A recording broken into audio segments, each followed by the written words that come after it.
Anyway, it's going to be a little crooked. Geez, a little crooked. Fancy that. Listen, speaking of being a little crooked, I just opened my mail. As you can see, it's a nice plain white envelope. But I assure you, it is addressed to me. Grandon Jacques, 79 West Monroe Street, the fine city of Little Falls, New York. Now, this is Fidelis Care.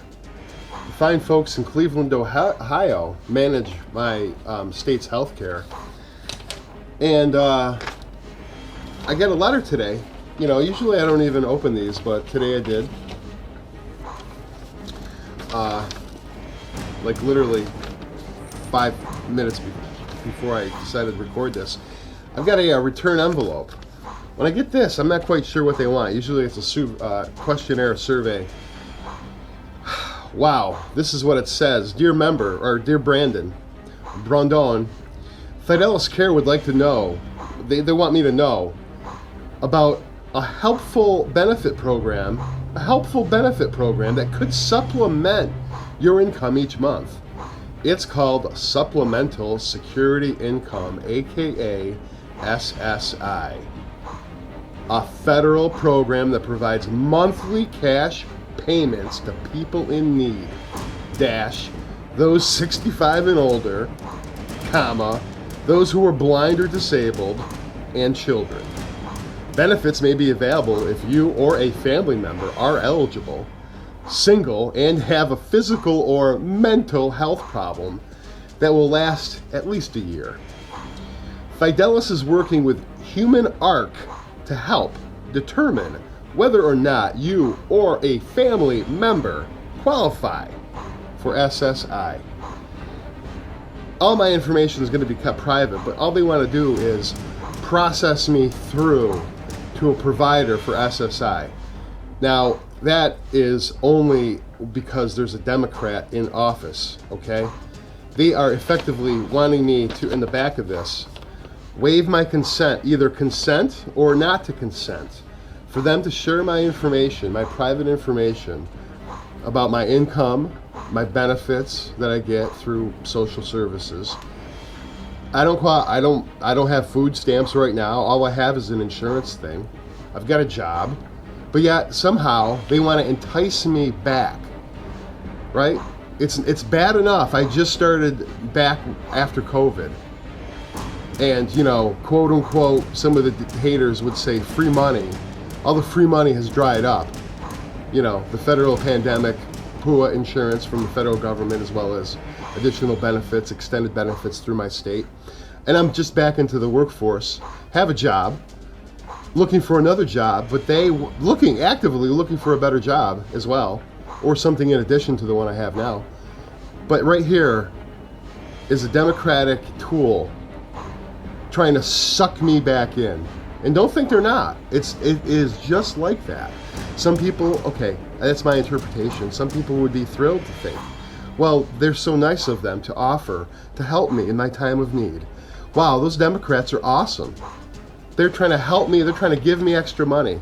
And all I have to do is authorize to disclose contact information to this other conglomerate, Human Arc, and consent to receive phone calls and texts, you know, blah, blah, blah, blah, blah, to see if I can get a little extra money out of the federal government. As if, now ladies and gentlemen, don't think I'm not a Democrat. I am a Democrat. I am a socialist at heart. I think the playing field should be even for everyone. And it is. I mean, I know capitalism would say that there is a playing field that's even for everyone. Everyone starts with zero. Everyone does start with zero, that's true. But my point to this is, I am a Democrat. I do appreciate democratic things. I'm a Democrat because of humanitarian reasons, out of ethical struggles that the Democrats support. These are the things that I identify with. However, I have been a Republican. Most notably, in the last presidential election, I actually changed Republican because I wanted to be one of the 10% of registered Republicans that voted against Donald J. Trump. Yeah, I'm one of the 10%ers.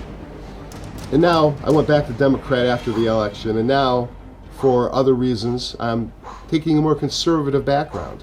So I'm a registered conservative right now in the state of New York. And I am now conflicted. So when I say in the opening monologue here, a little crooked, well, let's see. Some people may think, Brandon, what do I do? Do I have the good angel over here and the bad angel over here? What should I do? Should I just rip this up and pretend I never read it? That's what the Republican in me says, okay? The Republican in me says, rip, rip, rip, shred, be gone, out of sight, out of mind. Move on, Fido. Keep moving it. Forget it, drive on. Now, the Democrat in me says, oh, where's the stamp? Oh, you don't even need a stamp. Ooh, free to mail even, free to mail. So I'm like, yippee-ki-yay, motherfucker, let's go. That's the Democrat in me. Now, to stay true to my beliefs and what I'm registered as, a conservative, I have to take a more conservative approach. Should the conservative in me, and you know what, my private definition, I know that there's a lot of, it's conservatism is, there is a definition for it, ladies and gentlemen. It's mapped out in a dictionary. My interpretation of conservative is, I'm not necessarily pro-life as much as I am pro-gun. I'm a little bit more pro-gun than I am pro-life, but certainly I am not an advocate for either one of those two choices, which are, basic platforms of a conservative member. The thing that I am identifying with is the willingness to pull back big government. That's the conservative side. That's what I like as a conservative. Pull back big government. Less is more. And they're not as, being a conservative is less of a stigmata, I think, as being a libertarian, because I think the libertarians get a bad rap. Let's face it, they freaking started the Tea Party movement, right? And let's face it, that Occupy Wall Street, we have had 20 years, 15 years of craziness. Thank God Obama came along. But then again, Occupy Wall Street. And here we are, Joe Biden wanting to spend $3.5 trillion. I got to think that my health care managed by my state, they're like, help this brother out. And they're offering me an opportunity to connect with a federal agency to get me more money in my paycheck every week that I don't have to work for. That I do not have to work for, ladies and gentlemen. And I'm going to tell you something. Even if I was to take this, right, it would be $100, maybe $200, possibly, extra. But do I really want to take federal funds? Not really. I'm not interested in continuing on. I'm very happy with how the federal government bailed me out during the COVID pandemic. I'm extremely happy. And I'd almost feel guilty by extending this. But then again, it's hard out there. It is getting rough. I'm 50 plus, and I got 15 years I can get this legally. So I guess what I'm doing is just talking it out. I probably will say no to this because I necessarily don't want to take on extra money. And another thing I wanted to mention, people that I know that are on SSI, right?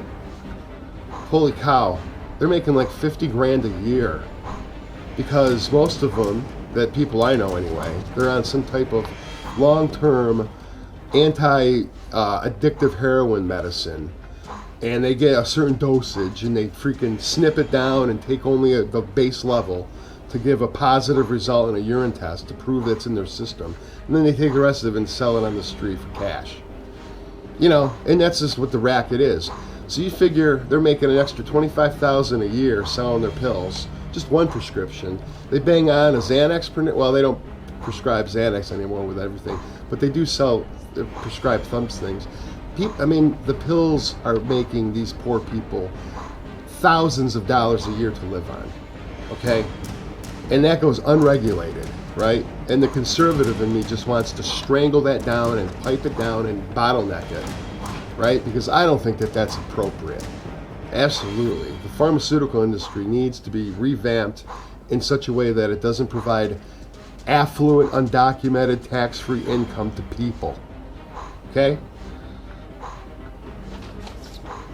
Thank you, Fidelis, my state healthcare provider. Thank you for offering me to hook me up with the SSI folks. I'm just gonna rip it up. I'm not gonna take this. Thank you, but thank you, no thank you. Thank you, but